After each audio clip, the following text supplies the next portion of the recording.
Well, Dylan Bowman, welcome to the Singletrack Podcast. It's great to have you on. Hey, Finn. Thanks for having me, man.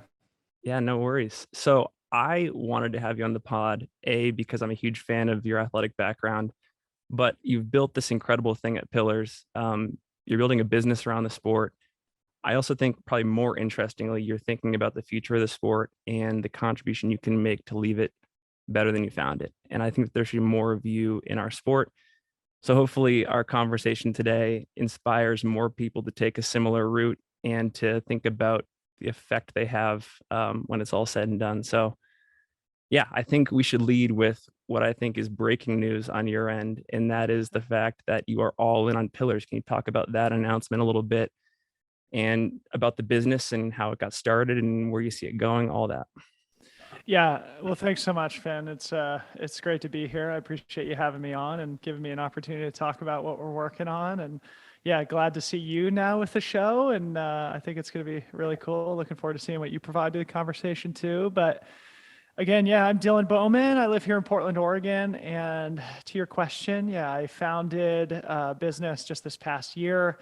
It's called Pyllars. We are the first and only training app for trail and ultra runners. But more than that, we're also a media company. So I have a podcast myself called the Pyllars Podcast. We have a YouTube channel that we're putting a lot of work and effort into now as well.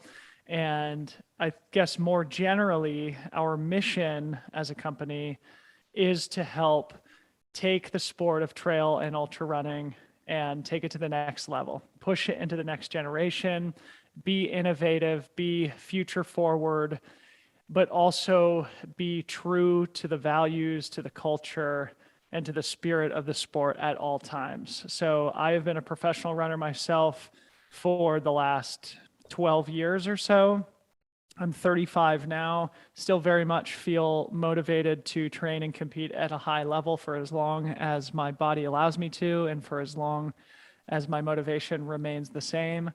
But definitely now, as I've aged and matured and been involved with the sport for such a long time, I'm much more interested now in helping to shepherd the sport into the next generation, to help pass the baton to the next generation in a way that will allow the professional athletes to be well supported, to tell the story of the sport, which I think is so incredible and exactly what the world needs at this particular moment in time.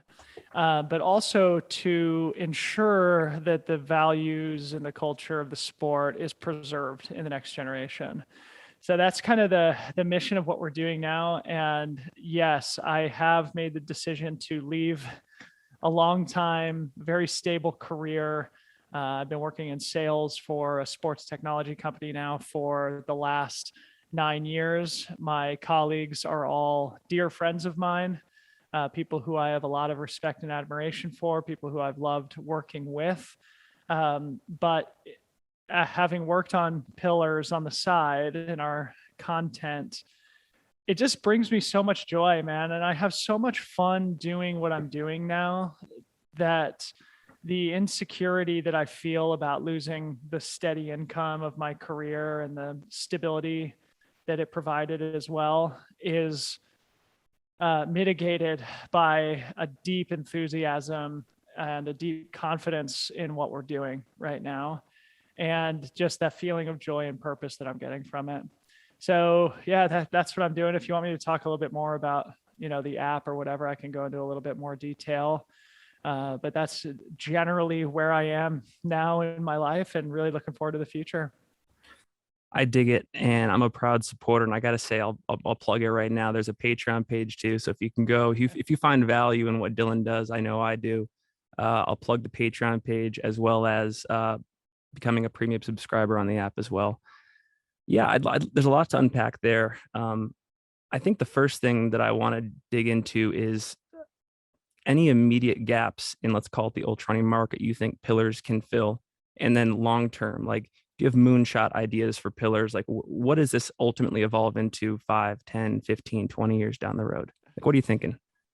So I'll take the first part of the question first, and that is what we're trying to fill in the market.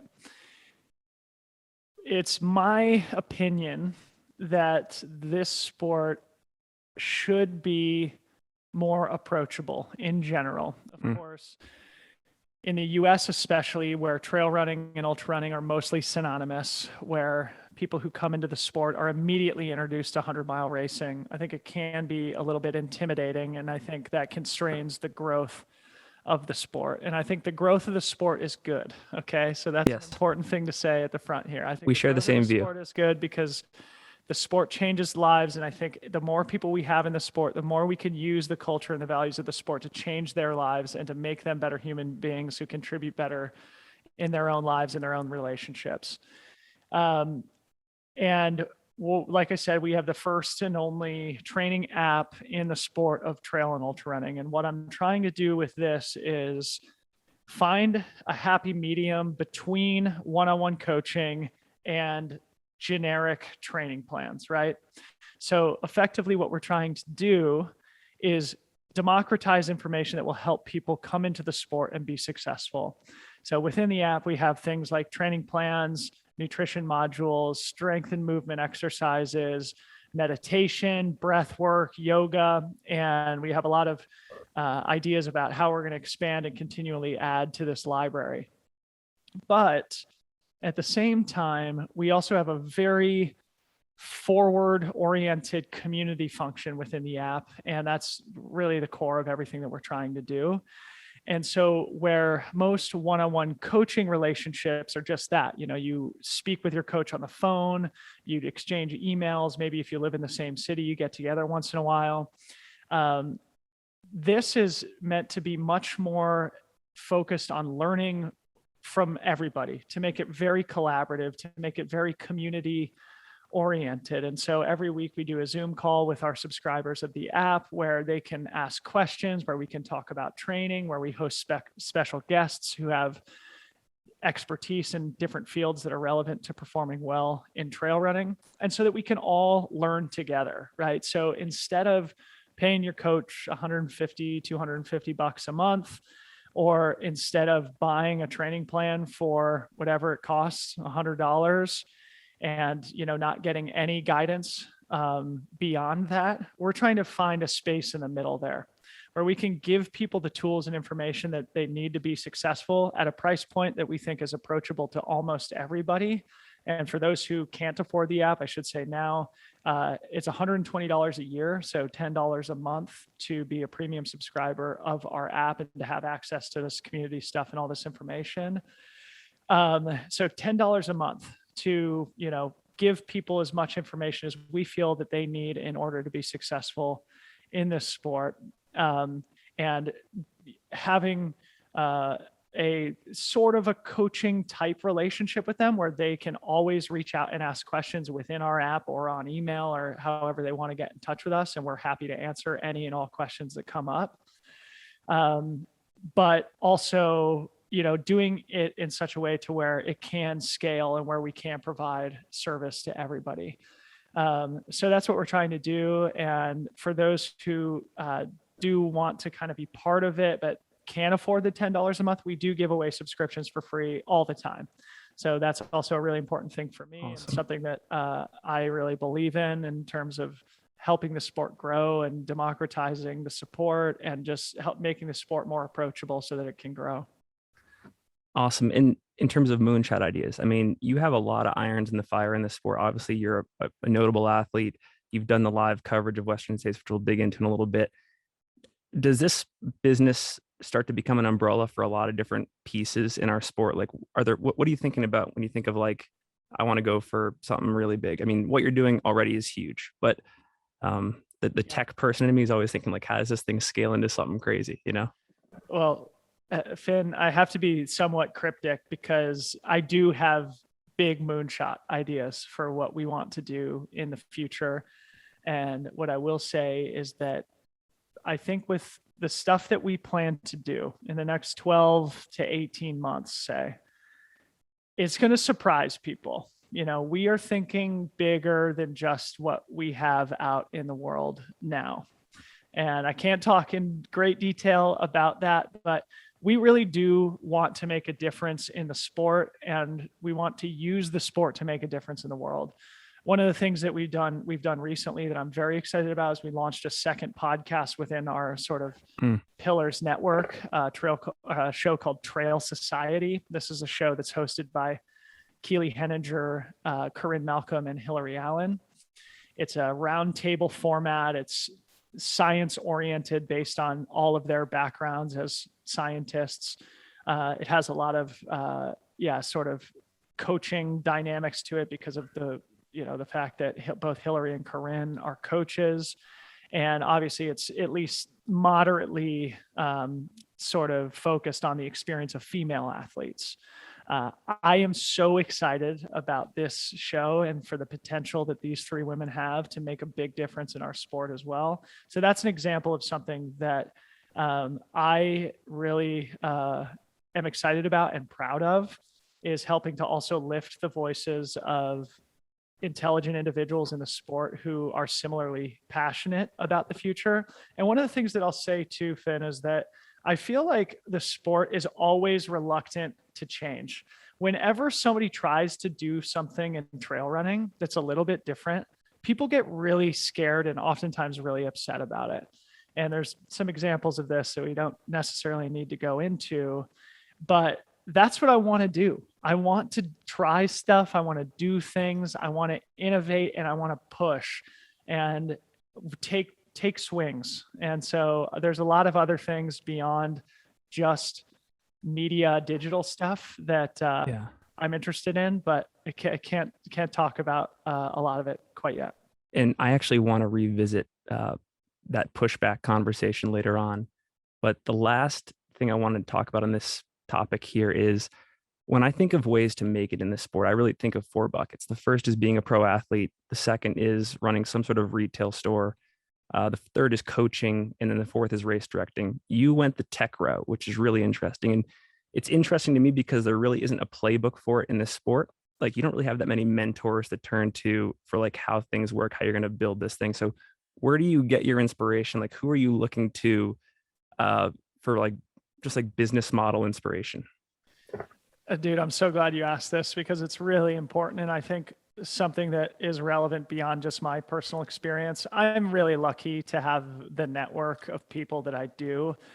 In fact, the whole app concept sort of came to me through a good friend of mine who I've had on the podcast in the past. His name is Brett Jackson. He's a venture capitalist based in Boulder, Colorado. I grew up with him. When we were kids, he made $1 million when we were in high school because he was one of the early employees at Crocs footwear. Yeah. And, this is when we're 16, 17 years old. And he has gone on to be a phenomenally successful business person. And in fact, we were supposed to talk yesterday. He had to cancel last minute, but he and I talk regularly about business, about what he's doing with his fund, about what I'm doing within sport. And we always it's a really fun thing for both of us. And this is why we do it regularly, because we're always like I can learn a lot from him about what I'm trying to do. And then similarly with his businesses and his founders that he works with, he feels that there's a lot of overlap, with what athletes go through and what business founders go through. And that's certainly been my experience as well. Similarly, within kind of like the running industry side of things, this is also something I'm really interested in, just outdoor industry, right? What brands are doing, things like that. I have a handful of mentors on that side of things too, who have been within that space, mostly on, with footwear, apparel, equipment brands. Whereas we're obviously at this point very focused on digital things. Still, those people are very helpful for guiding my decision making about where to allocate my resources financially and my energy and my attention. And so, yes, mentorship is a very, very important thing. And I've been very lucky to have great relationships and friendships with people who are uniquely talented and uniquely experienced within the industry that I ultimately want to make my career within, which is the outdoor industry in general, but more specifically trail and ultra running. So the point is, one of the things that I think is just so important in life is developing, nurturing relationships with people, because Mm. you never know where they're going to go. And many of the people who I'm referencing now, started as just friends. Brett Jackson is a great example. We grew up, partying together, being idiots. And when we were in high school as 16-year-olds, right? And now Right. we're very focused on extremely different things, but there's an overlap to them, and we can really learn from each other.